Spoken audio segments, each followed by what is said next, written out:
Nellore YSR Congress party నగర నియోజకవర్గ కార్యాలయంలో YSRCP Nellore city incharge and MLC Parvathireddy Chandrasekhar Reddy పాత్రికేయ సమావేశం నిర్వహించి మాట్లాడుతూ 16,000 టీచర్ పోస్టులకు ఈ రోజు అభ్యర్థులను కూటమి ప్రభుత్వం 16 చెరువుల నీళ్లు తాగేలా చేస్తుందని మండిపడ్డారు. రేపు ఎంపికైన అభ్యర్థులకు అపాయింట్మెంట్ ఆర్డర్స్ ఇస్తామని, నెల్లూరు గొలకముడి వద్దకు రావాలని, నైట్ అక్కడే స్టే చేసి ఉదయం విజయవాడ తీసుకువెళ్లి చంద్రబాబు నాయుడు చేతుల మీదుగా అపాయింట్మెంట్ ఆర్డర్స్ ఇస్తామని చెప్పడం ఇదో పబ్లిసిటీ స్టంట్ అన్నారు. దీంతో నెల్లూరు జిల్లాలో ఎంపికైన అభ్యర్థులు రేపు మధ్యాహ్నం 4 గంటలకు గొలగముడి ఆశ్రమానికి హాజరు కావాలని, అక్కడే రాత్రి బస చేయాలని సూచించారు.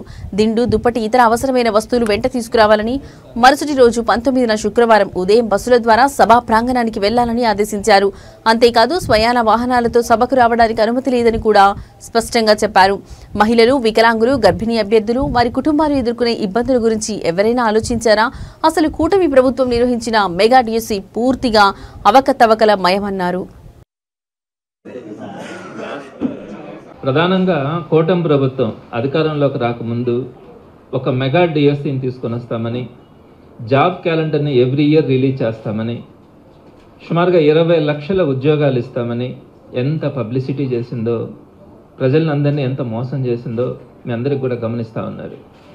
కొత్త ఉద్యోగాలు ఇవ్వకపోగా సుమారుగా 2,40,000 మంది వాలంటీర్లను కానీ, అలానే రేషన్ షాప్ వెహికల్స్ని తీసేయడం కానీ, అలానే గవర్నమెంట్ లిక్కర్ షాప్స్ని తీసేసిన దానివల్ల అక్కడ ఎంప్లాయ్మెంట్ కానీ, అలానే వెలుగుకు సంబంధించినటువంటి వాటిల్లో అడ్డగోలుగా చాలామందిని ఉద్యోగస్తులను తొలగించడం కానీ, అదేవిధంగా ఆప్కాస్లో అంటే అవుట్సోర్సింగ్లో పనిచేస్తున్నటువంటి కొన్ని వందల మందిని లేదా కొన్ని వేల మందిని ఈ గవర్నమెంట్కి సంబంధించినటువంటి నాయకులు వారికి నచ్చినటువంటి వారిని ఈరోజు విచ్చలవిడిగా తీసేసి నిరుద్యోగాన్ని పెంచుతూ ఉన్నటువంటి పరిస్థితి ఈరోజు ఆంధ్ర రాష్ట్రంలో కనపడుతూ ఉంది.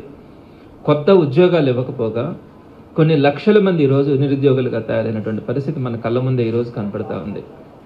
అయితే వీళ్ళు చెప్పినటువంటిది ఏంటంటే మెగా డిఎస్సి తీసుకొని వస్తాము, సుమారుగా 50,000 పోస్టులు మేము ఫిల్ చేస్తామని చెప్పి నిరుద్యోగులందరినీ కూడా మభ్యపెట్టినటువంటి పరిస్థితి మనం చూసినాం.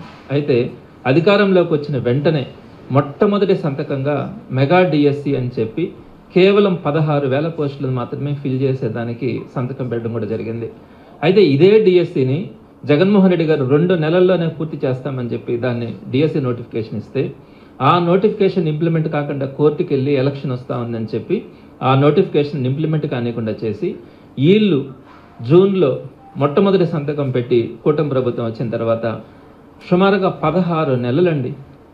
మొట్టమొదటి సంతకం 16,000 ఉద్యోగాలకు పెట్టి 16 నెలలు పూర్తయి వీళ్ళందరినీ కూడా అంటే ఈ సుమారుగా 4 లక్షల మంది దీనికి అప్లై చేసినారు. వీరందరినీ కూడా 16 చెరువుల నీళ్లు తాగించినటువంటి పరిస్థితిని మనం చూస్తూ ఉన్నాం.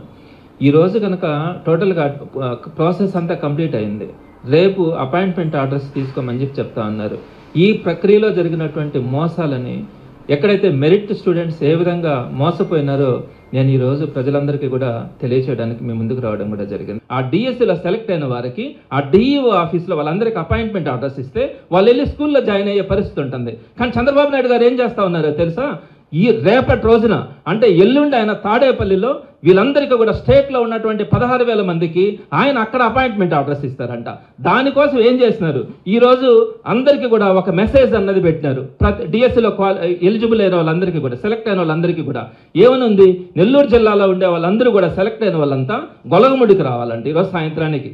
అక్కడికి వస్తే అక్కడ నైట్ హాల్ట్ అక్కడే ఉండాలంట. ఏమని రాసినారు, రేపు అనగా 18/9/2025న గురువారం అందరూ 4 గంటలకి గొలగముడి ఆశ్రమానికి హాజరు కావాలా. మహిళలు వారికి తోడుగా ఒకరిని మాత్రమే తీసుకొచ్చుకోవాలా. రాత్రి అక్కడ బస చేయాలా. రాత్రి బస చేయడానికి అవసరమైన దిండు, దుప్పటి, మందులు మీరు తెచ్చుకోవాలా. 19వ తేదీ శుక్రవారం ఉదయాన్నే టిఫిన్ పెట్టి ఆ నుంచి తాడేపల్లికి తీసుకెళ్తాం. డిఈఓ గారు ఏర్పాటు చేసిన బస్సులోనే గౌరవ సీఎం గారి సభకు మీరు చేరుకోవాల్సి ఉంటుంది. అక్కడ మీకు ఆర్డర్ కాపీలు ఇవ్వబడతాయి. పిదప అదే బస్సులో శుక్రవారం సాయంత్రం కానీ లేదనుకుంటే శనివారం కానీ తీసుకొని వచ్చి మిమ్మల్ని నిలకాడ వదిలిపెడతాం. మహిళా అభ్యర్థులైతే వారి వెంట ఒక్కరు వచ్చే పని అయితే ఆ ఒక్కరి యొక్క photo, Aadhaar card, relation declarations ఇవన్నీ తీసుకొని మీరు గొలగముడికి రావాలా. అక్కడ మీకు ఎంట్రీ అడ్మిషన్స్ ఇస్తామని చెప్పి ఈ విధంగా రాష్ట్రంలో ఉండేటువంటి ప్రతి జిల్లాలో ఉండేటువంటి 16,000 మందిని మీరు తాడేపల్లికి తీసుకొని వచ్చి ముఖ్యమంత్రి గారి చేతుల మీదుగా మేము అపాయింట్మెంట్ ఆర్డర్స్ ఇస్తామంటే ఎంతమందికి ఇస్తారు ముఖ్యమంత్రి గారు? ఒక 10 మందికి ఇస్తారు. మిగతా 15,000 మంది ఏం చేయాలా?